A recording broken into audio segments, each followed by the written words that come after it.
নমস্কাৰ এছাম জিকে ৰাজ চেনেলটিলৈ স্বাগতম জনাইছোঁ। আজি এটি নতুন ভিডিঅ' আপোনালোকৰ মাজলৈ আগবঢ়াব বিচাৰিছোঁ। বন্ধু বান্ধৱীসকল, চৰকাৰী টয়লেটৰ পইচা আপোনাৰ নিজৰ একাউণ্টত কেনেকৈ লাভ কৰিব পাৰিব, সকলোবোৰ প্ৰচেছ আপোনালোকক এই ভিডিঅ'টোৰ জৰিয়তে দেখুৱাব বিচাৰিছোঁ। আপোনাৰ মোবাইলতে কেনেকৈ অনলাইন আবেদন আগবঢ়াব, সকলোবোৰ প্ৰচেছ এই ভিডিঅ'টোৰ জৰিয়তে দেখুওৱা হৈছে।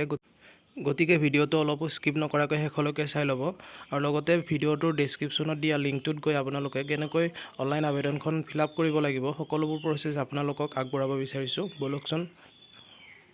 কৰি তলপিনে আহিব। অহাৰ পাছত ইয়াত দিয়া আছে এপ্লিকাণ্ট ৰেজিষ্ট্ৰেশ্যন। ইয়াত আপুনি চাব পাৰিব নেম লিখা আছে। প্ৰথম বক্সত আপোনাৰ নাম এণ্টাৰ কৰিব, তাৰ পাছত মোবাইল নম্বৰ এণ্টাৰ কৰিব, ইয়াৰ পাছত ইমেইল আইডি এণ্টাৰ কৰিব, ইয়াৰ পাছত এড্ৰেছ। এই বক্সত আপোনাৰ সম্পূৰ্ণ ঠিকনাখিনি আপুনি লিখিব। তাৰ পাছত দিয়া আছে ষ্টেট, আপুনি চিলেক্টত ক্লিক কৰি আপুনি আসাম চিলেক্ট কৰিব। তাৰ পাছত ইয়াত দিয়া আছে টাইপ, আইডি টাইপ দিয়া আছে, আপুনি চিলেক্টত ক্লিক কৰিব। ইয়াত ক্লিক কৰি আপুনি আইডি টাইপ চিলেক্ট কৰিব। ইয়াত পেন কাৰ্ড আছে, ভোটাৰ আইডি কাৰ্ড আছে, পাছপোৰ্ট আছে আৰু বহু ধৰণৰ ডকুমেণ্টছ আছে। আপুনি পেন কাৰ্ড নহ'লে ভোটাৰ আইডি যিকোনো এখন কাৰ্ড আপুনি চিলেক্ট কৰিব ডকুমেণ্টছ আপোনাৰ। তাৰ পাছত ইয়াত দিয়া আছে আইডি নম্বৰ। এই বক্সত আপোনাৰ আইডি নম্বৰটো আপুনি লিখি দিব। ইয়াত আপুনি ওপৰত যিখন আইডি আপুনি চিলেক্ট কৰিব সেই আইডিখনৰ নাম্বাৰ এই বক্সত এণ্টাৰ কৰিব। তাৰ পাছত ইয়াত কেপচা কোডটো আপুনি চেম টু চেম এইটো বক্সত এণ্টাৰ কৰিব। ইয়াৰ পাছত ইয়াত লিখা আছে ৰেজিষ্টাৰ। ইয়াত আপুনি চাব পাৰিব ৰেজিষ্টাৰত ক্লিক কৰিব। আপুনি ৰেজিষ্টাৰত ক্লিক কৰাৰ পাছত আপোনাৰ সন্মুখত এনেকুৱাকৈ ইণ্টাৰফেচ আহিব। আপুনি ইয়াত চাব পাৰিব ইয়াত দিয়া আছে এপ্লিকাণ্ট ৰেজিষ্ট্ৰেশ্যন আৰু লিখা আছে your registration have been successfully done, your login ID is. ইয়াত আপুনি চাব পাৰিব ইয়াত আপোনাক এটা লগইন আইডি দিয়া হ'ব। এই লগইন আইডিটো আপুনি স্ক্ৰীনশ্বট মাৰি নহ'লে কপি কৰি বা নোট কৰি আপুনি এই লগইন আইডিটো ৰাখি ল'ব, কিয়নো এতিয়া আপুনি লগইন কৰি ফৰ্মখন কমপ্লিট এপ্লাই কৰিব লাগিব। সেইকাৰণে আপোনালোকে এই লগইন আইডিটো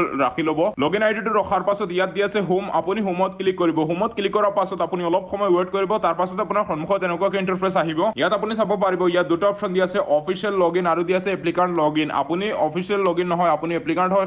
এতিয়া আপুনি এপ্লিকাণ্ট লগইন আপুনি কেনেকৈ লগইন কৰিব ইয়াত প্ৰথম দিয়া আছে। ইয়াত আপুনি চাব পাৰিব এপ্লিকাণ্ট গেট ওৱান টাইম পাছৱৰ্ড লিখা আছে। ইয়াত আপুনি ক্লিক কৰিব। ইয়াত ক্লিক কৰাৰ পাছত আপুনি অলপ সময় ৱেইট কৰিব। তাৰ পাছত এতিয়া আপোনাক যিটো আইডি দিয়া হৈছিল লগইন আইডি, সেই লগইন আইডিটো আপুনি প্ৰথম বক্সত এণ্টাৰ কৰিব। পাছত আপুনি যিটো ইমেইল আইডি দিছিল সেই ইমেইল আইডিটো ছেকেণ্ড বক্সত আপুনি এণ্টাৰ কৰিব। তাৰ পাছত ইয়াত কেপচা কোড দিয়া আছে। এই কেপচা কোডটো আপুনি চেম টু চেম এইটো বক্সত এণ্টাৰ কৰিব। পাছত দিয়া আছে চেণ্ড ওৱান টাইম পাছৱৰ্ড, আপুনি চেণ্ড ওৱান টাইম পাছৱৰ্ডত আপুনি ক্লিক কৰিব।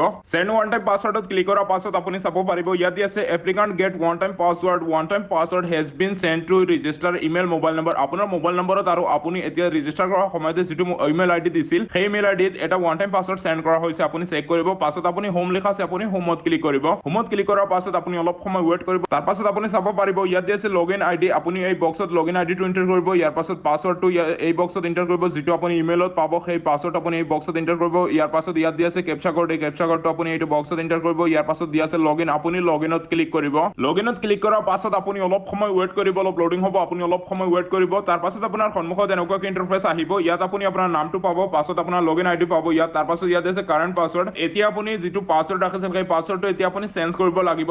এতিয়া আপুনি যিটো পাছৱৰ্ড এণ্টাৰ কৰি লগইন কৰিছিল ইমেইলত লাভ কৰা সেই পাছৱৰ্ডটো আপুনি এইটো বক্সত এণ্টাৰ কৰিব প্ৰথম বক্সত। তাৰ পাছত দিয়া আছে আকৌ পাছৱৰ্ড, এই বক্সত নতুন এটা পাছৱৰ্ড এণ্টাৰ কৰিব। তাৰ পাছত আকৌ নিউ পাছৱৰ্ড এই বক্সত এণ্টাৰ কৰিব। ইয়াৰ পাছত এই কেপচা কোডটো আপুনি চেম টু চেম এইটো বক্সত এণ্টাৰ কৰিব। ইয়াৰ পাছত দিয়া আছে চেঞ্জ পাছৱৰ্ড, আপুনি চেঞ্জ পাছৱৰ্ডত ক্লিক কৰিব। চেঞ্জ পাছৱৰ্ডত ক্লিক কৰাৰ পাছত আপুনি অলপ সময় ৱেইট কৰিব, অলপ লোডিং হ'ব, আপুনি অলপ সময় ৱেইট কৰিব। তাৰ পাছত আপোনাৰ পাছৱৰ্ডটো সলনি হৈ যাব। ইয়াৰ পাছত আপুনি চাব পাৰিব ইয়াত দিয়া আছে লগইন আইডি। এতিয়া আপুনি আকৌ লগইন আইডিটো এই বক্সত এণ্টাৰ কৰিব। তাৰ পাছত আপুনি যিটো পাছৱৰ্ড নতুন পাছৱৰ্ডটো আপুনি এইটো বক্সত এণ্টাৰ কৰিব। ইয়াৰ পাছত কেপচা কোড এইটো বক্সত এণ্টাৰ কৰি আপুনি লগইনত ক্লিক কৰিব।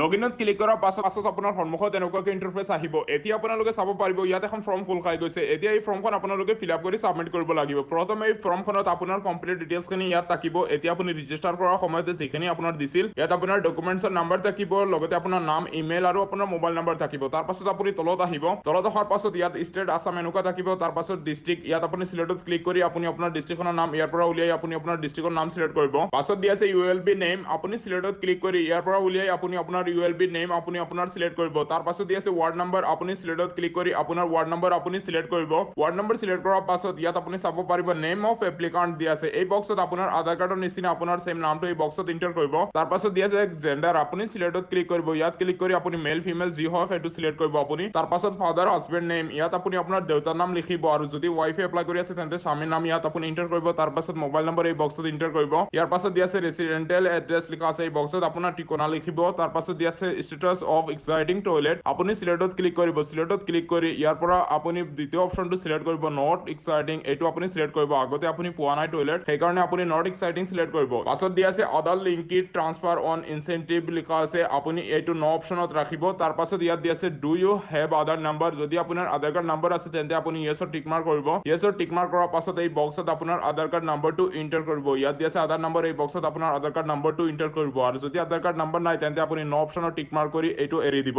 তাৰ পাছত তলত আহিব আপুনি তাৰ পাছত ইয়াত 9 নম্বৰত দিয়া আছে do you want to avail full construction of toilet by the you will be through contractor self help group if available আপুনি ন অপচনত এইটো ৰাখিব তাৰ পাছত ইয়াত দিয়া আছে বেংক একাউণ্ট ডিটেইলছ এতিয়া আপোনাৰ বেংক একাউণ্টৰ ডিটেইলছখিনি আপুনি দিব লাগিব ইয়াত দিয়া আছে বেংক একাউণ্ট ডিটেইলছ প্ৰথম দিয়া আছে আইএফসি কোড এই বক্সত আপোনাৰ আইএফসি কোডটো আপুনি এই বক্সত ইন্টাৰ কৰিব তাৰ পাছত দিয়া আছে সাৰ্চ আপুনি সাৰ্চত ক্লিক কৰিব ইয়াৰ পাছত দিয়া আছে একাউণ্ট নম্বৰ এই বক্সত আপোনাৰ একাউণ্ট নম্বৰটো ইন্টাৰ কৰিব ইয়াৰ পাছত কনফাৰ্ম একাউণ্ট নম্বৰ এই বক্সত আকৌ আপোনাৰ বেংক একাউণ্ট নম্বৰটো এই বক্সত ইন্টাৰ কৰিব তাৰ পাছত আপুনি তলত আহিব তলপিনে অহাৰ পাছত ইয়াত দিয়া আছে পাছবুক ফাৰ্ষ্ট পেজ আপুনি চইচ ফাইলত ক্লিক কৰি আপোনাৰ পাছবুক যিখন আছে বেংক একাউণ্টৰ যিখন পাছবুক আছে সেই পাছবুকখনৰ প্ৰথম পেজটা আপুনি ফটো মাৰি চইচ ফাইলত ক্লিক কৰি আপুনি আপোনাৰ মোবাইল ফোনৰ পৰা সেইখন আপলোড কৰি দিব আৰু সেইখন আপলোড কৰাত আপুনি এটা কথা মন কৰিব ইয়াত দিয়া আছে সাইজ লেছ দেন 100 কেবি 100 কেবিৰ ভিতৰত আপোনালোকে সেই পাছবুকখনৰ ফটো আপুনি আপলোড কৰিব লাগিব ইয়াতকৈ বেছি হলে আপোনাৰ ফৰ্ম ৰিজেক্ট হৈ যাব কিন্তু ইয়াত এপ্লাই কমপ্লিট হৈ যাব ইয়াৰ পাছত দিয়া আছে ফটোগ্ৰাফ অফ এপ্লিকান্ট আপুনি চইচ ফাইলত ক্লিক কৰি আপোনাৰ মোবাইল ফোনৰ পৰা আপোনাৰ এখন ফটো আপুনি আপলোড কৰিব আৰু সেই ফটোখনৰ সাইজ হ'ব লাগিব 50 কেবি 50 কেবিৰ ভিতৰত আপোনাৰ ফটোখন হ'ব লাগিব ফটোখনৰ সাইজ তাৰ পাছত আপুনি আপোনাৰ ফটোখন আপলোড কৰাৰ পাছত ইয়াত আপুনি চাব পাৰিব